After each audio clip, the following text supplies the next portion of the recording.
akan berikan tepuk tangan untuk Bapak Ibu. Kekuatan roh-roh jahat yang hendak mengganggu, mengacaukan persekutuan ucapan syukur pada malam hari ini, kami tolak di dalam nama Tuhan Yesus Kristus. Kami percaya Bapak Yahweh, kami yang ada di tempat ini boleh merasakan sukacita yang luar biasa. Terima kasih Bapak Yahweh, karena Engkau Bapa yang baik, Bapa yang mengasihi hidup kami. Di dalam nama Tuhan Yesus Masiah, semua yang percaya berkata amin. Silakan duduk kembali.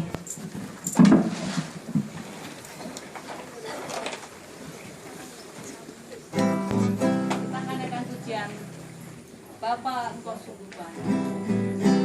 Bapa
sama-sama berdoa.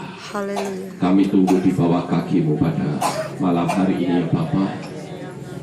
Kami bersama-sama telah memuji dan meninggikan Engkau, dan sebentar kami akan mendengarkan renungan firman. Kami tahu bahwa malam hari ini akan ada sepasang mempelai yang akan dipersatukan di dalam satu ikatan pernikahan yang kudus. Tuhan akan senantiasa membimbing kedua mempelai sehingga kehidupan mereka menjadi semakin berkenan di hadapan Tuhan. Terima kasih ya Tuhan, kami sambut firman-Mu malam ini di dalam nama Tuhan Yesus HaMasiah. Semua yang percaya berkata amin. Shabbat Shalom. Malam hari ini saya akan menyampaikan satu renungan firman Tuhan khususnya untuk mempelai. Cuma satunya nggak ada kemarin nih. Belum boleh. Iya. Belum boleh, lagi dipingit. Ya. Oke, nggak masalah. Ya, malam hari ini secara khusus saya akan sampaikan firman Tuhan untuk dari Betty. Dan firman Tuhan ini saya ambil dari kitab 2 Korintus 6 ayat 14. Di sana dikatakan demikian. Janganlah kamu menjadi pasangan yang tidak seimbang dengan orang-orang yang tidak percaya. Sebab kemitraan apa yang ada antara kebenaran dan kedurhakaan, dan persekutuan apakah yang terjadi antara terang, dan seterusnya. Di ayat ini saya ambil satu kata yang cukup menarik, yaitu jangan kamu menjadi pasangan yang tidak seimbang. Kalau menurut saudara, Betty dengan Yahya pasangan seimbang nggak? Tidak. Tidak, satunya gemuk, satunya kurus.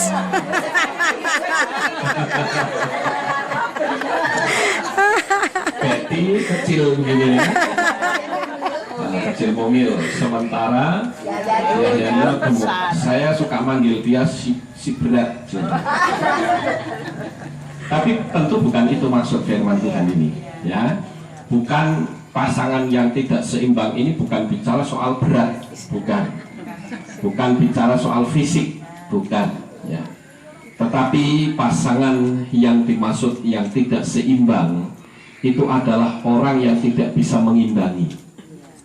Kenapa sih? Karena di dalam perjalanan hidup manusia, khususnya dalam berumah tangga, oh itu tidak gampang, saudara.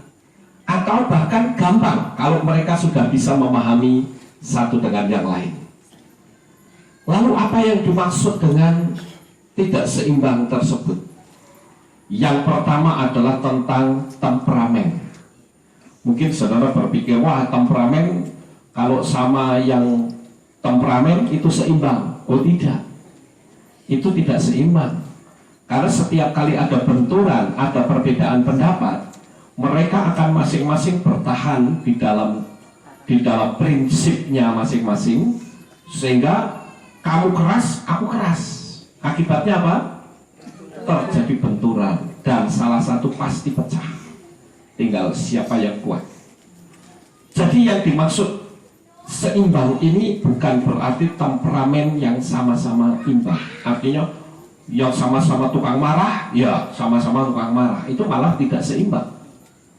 Tetapi yang seimbang adalah yang satunya temperamental, yang satunya sabar. Nah, itu baru seimbang, saudara. Jadi ketika dalam kehidupan rumah tangga itu ada benturan, ketika si suami sedang marah-marah, si istri bisa mengimbangi. Ya, dia sedang marah, ya sudah, tidak usah dilayani. Tunggu sampai amarahnya itu reda. Nah, itu baru yang namanya seimbang. Jadi yang disebut dengan pasangan seimbang itu dibilang gampang ya gampang, dibilang susah ya susah. Karena mereka harus bisa masing-masing mengimbangi satu dengan yang lain. Mengimbangi dalam soal apa?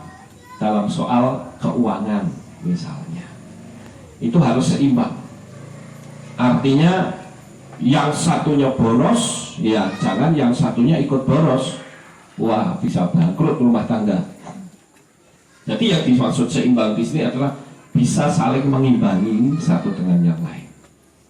Yang merasa dirinya temperamen, ya jangan ngedir-ngedir ke temperamennya. Pokoknya aku maunya seperti ini, tidak bisa disalahkan. Istri disuruh ngalah terus, wah ya repot. Harusnya di sini ada si berat ya harusnya. Cuman saya nggak ada ya sudah. Yang penting besok ya waktu pemberkatan pernikahan, ya saya akan beri juga nasihat. Ya. Karena di dalam kehidupan rumah tangga itu selalu masalahnya putar-putar kayak begitu terus, saudara. Nggak ada yang bermasalah aneh-aneh, selalu seperti itu saja. Jadi tergantung kitanya. Kalau kita bisa ahli dalam mengimbangi dalam kehidupan kebersamaan, wah ya pernikahan itu akan sangat indah.